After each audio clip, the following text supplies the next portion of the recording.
Let me show you how I made this plastic wrapping effect on Cinema 4D.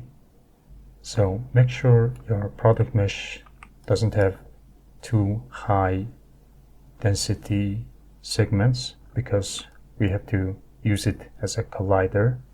And okay, let's apply collider tag. Yeah, and create a plane,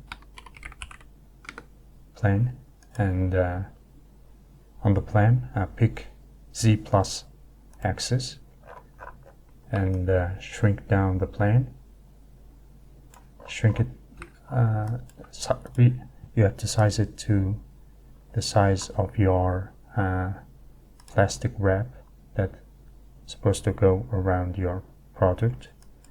I will go with this size, and I also would like to have a even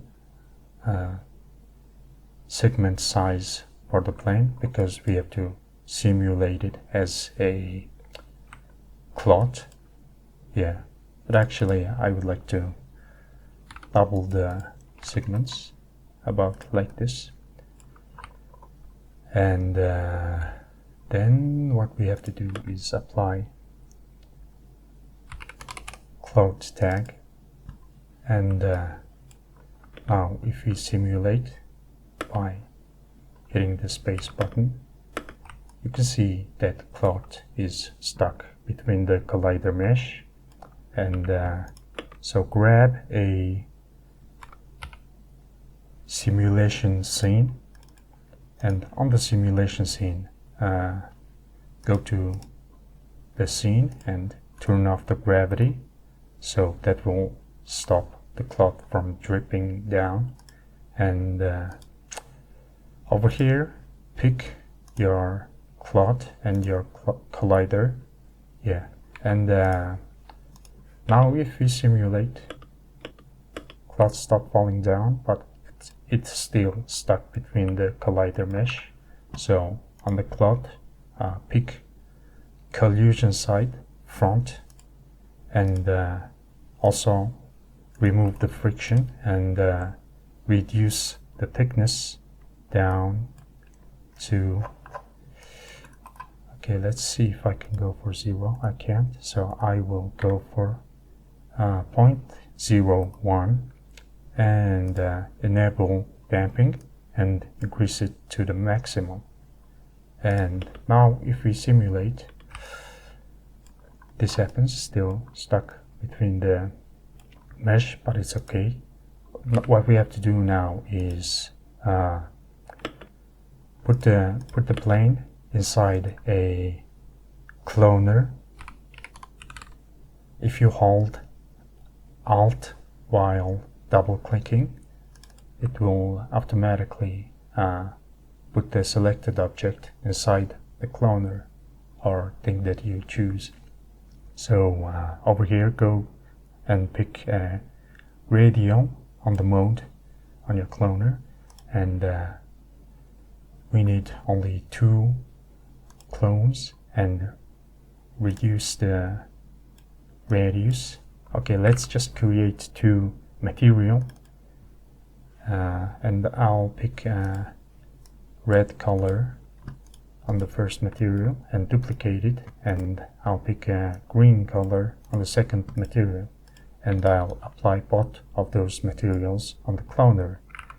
And on the first material I will select front, and the second material I'll select back. And if I enable material preview, which has this icon, where is it? This one, material.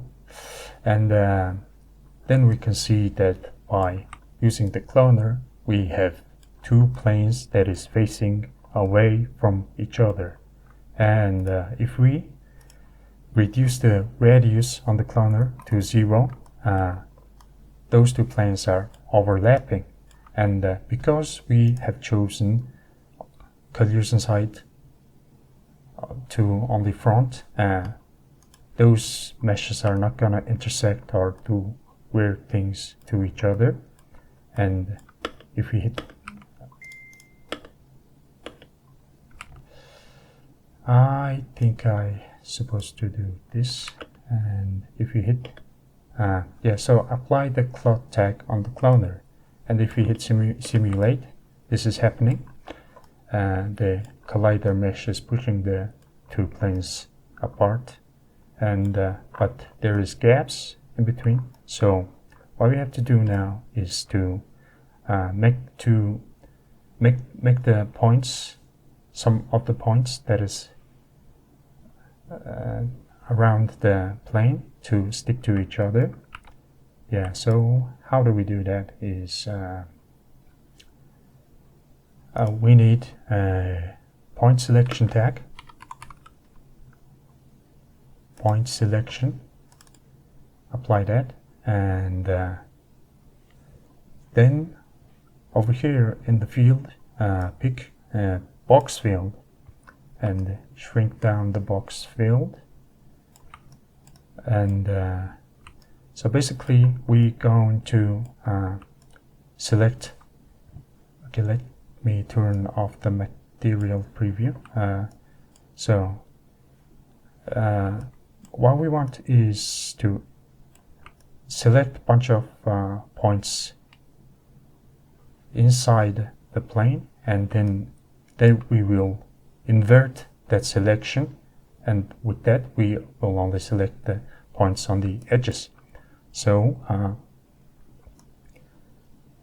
I'll go to the front view,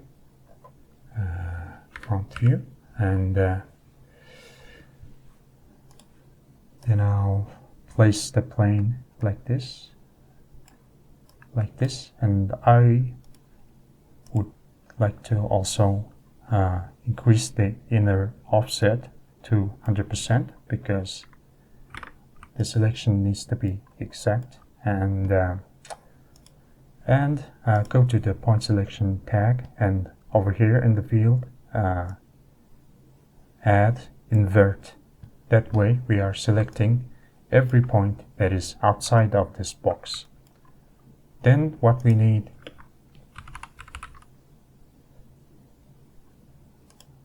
is this connector. Add it, and add your point selection tag over here on the point restriction, and enable these. Now we can see that the points that is outside the box is connected to each other. Simulate. They are not sticking together, and the reason that they are not sticking together is we have to also add these two, I think. Yeah, we have to add the connector to our simulation scene. I think it might be a better idea to just go to your project settings, and I think it's a good idea to not use the simulation scene. I don't know why I decided to use that. Okay, on the connector, I think we only need one max connection because we are just connecting 2 points together, 2 points on a overlapping plane, and yeah. So if we simulate now, if we enable the material preview, we don't see any red because there is no intersecting mesh. Our two planes are perfectly overlapping, and yeah, so that's how I got the main shape of the product. Oh, something is going wrong over here. I think we might need to not override the button. Yeah, so I think we need more frames. Okay, now what's up? Okay, so what we got to do now is to what we have to do now is to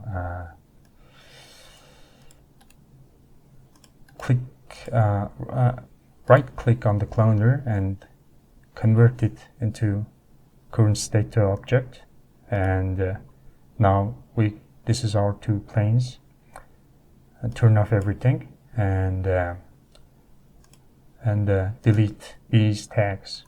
So what we have here is just two planes. If I solo, this is our front plane. Let's name it front. And this is our back plane.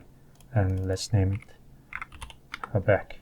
And again, duplicate the plane one more time and bring it over here. And let's just call it flat. And so what did I use for curling the plane is bend deformer.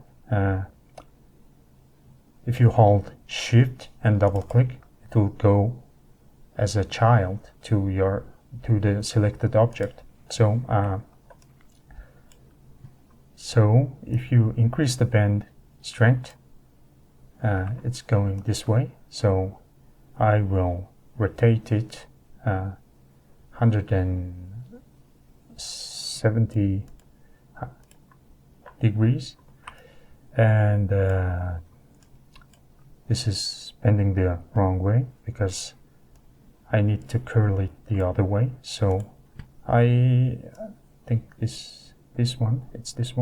Yeah, I have to rotate it 180 degrees and need more bending.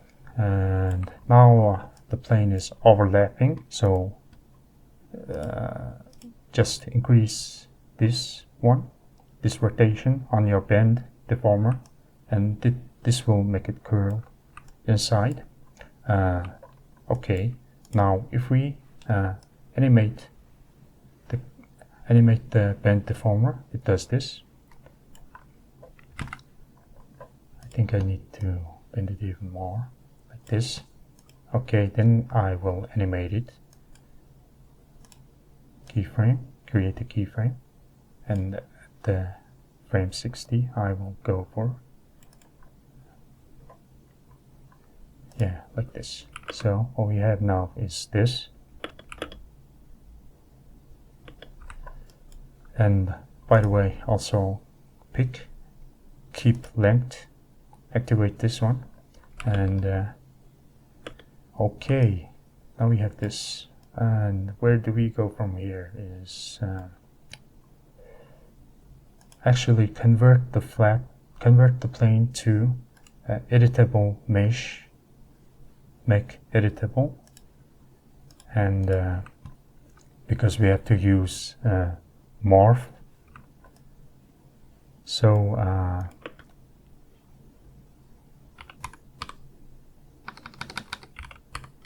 morph, first apply pose morph tag, and on the pose morph tag go to enable the points and delete this one and add your front. By the way, so this is the green side, and the green is back. So if we choose this on the front, then it's not gonna work, I think. So what do we do? I think I should add the back first. Okay, let me solid the back mesh. Yeah, the back mesh, no, it's actually the front is right. Okay, so I'll add the front over here, and yes. And what does that do is, if I turn off the bend, the pose morph tag is morphing the flat plane to our front mesh, and then we need to control the morphing. So activate the animate and add morph deformer. I forgot to press shift. Okay, and on the morph deformer, go to field and add linear field, and shrink down the linear field, and pick y-axis. So what the linear field is doing is, with the linear field we are controlling where the morph is applied. I think I need to shrink it down a little bit more. Okay, and then I will just get the linear field out from the morph and put it into the band, because it have to move with the band deformer. And I'll drag it down over here. I think it's better to hide these two one. If you make it red, it will hide the mesh. Okay, so what's happening now? If you look at it from the side, the bend deformer is gradually applying after the the morph deformer is gradually applying after the bend, and we can control it with this linear field like this. But there is one problem.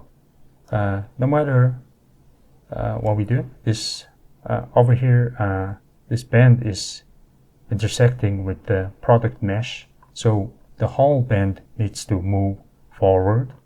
And how do we do that is we need a plane effector and put it after the morph, and over here in the plane effector add your linear field, and also add invert, and go to the deformer and select point, and go to the parameter and remove the Y, and reduce the Z.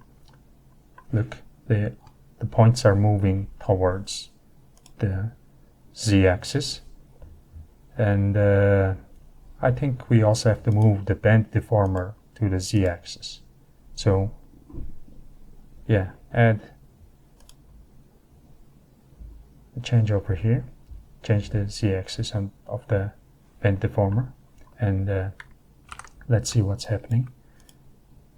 So if you move the bend deformer to the Z-axis, this is fixing our problem. I think I need to go for, I think it's not a good idea to increase it a lot, because it will start stretching the plane. And yeah, so on the plane deformer I also don't want to add too much, just enough to cover the product mesh. Yeah, and that's it. I think bend deformer need to move a little bit further down. Yeah, like this. Now, how do we do the other side? Well, it's quite simple. Just duplicate it and go to the pose morph tag and revert it back to edit, and delete the front and add the back. Yes, and animate. And what happened now is we need to rotate it 180 degrees. So 180. Yeah, and that's it.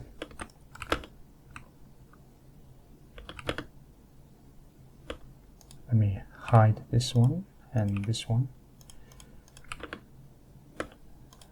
I'd like to also hide the bend, the better view. Yeah, and by the way, if you still have intersecting mesh, then you could go to your target meshes and use magnet tool, reduce the radius, and just use smear and just pull it out a little bit like this, and then smooth it like this, yeah, and that'll fix the problem. Yeah.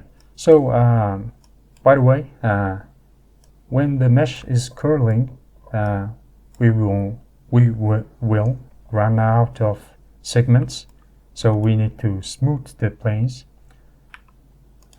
So we need to subdivide the planes. Add subdivision surface, and subdivision surface rounds up the corner like this. So go to Object and pick Open Subdiv Catmull Clark, this option, and over here on the boundary interpolation, pick Edge and Corner, and that will not round up the corners. So I'll do the same on the second plane. Go over here, pick this one, and pick this one. Now what do we have is nice, clean, smooth mesh. Okay, let me see what yeah, we still have a little bit of intersection over here. Let's fix that. Go to your front plane and pick the magnet tool. Actually, I would like to see the collider too, so okay.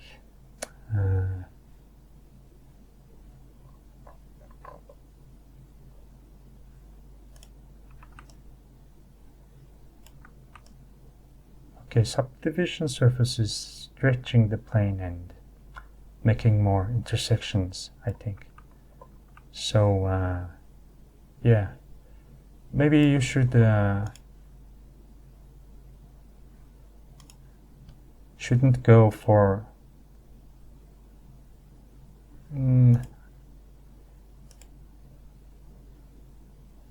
I don't know. Okay, let's just fix it with brute force with the magnet tool, and a little bit of pulling, smearing forward a little bit, and on the back plane I will do the same too. A little bit forward, and a little forward like this. And let's see if we hide these two. What do we have? Yeah, it's almost fixed.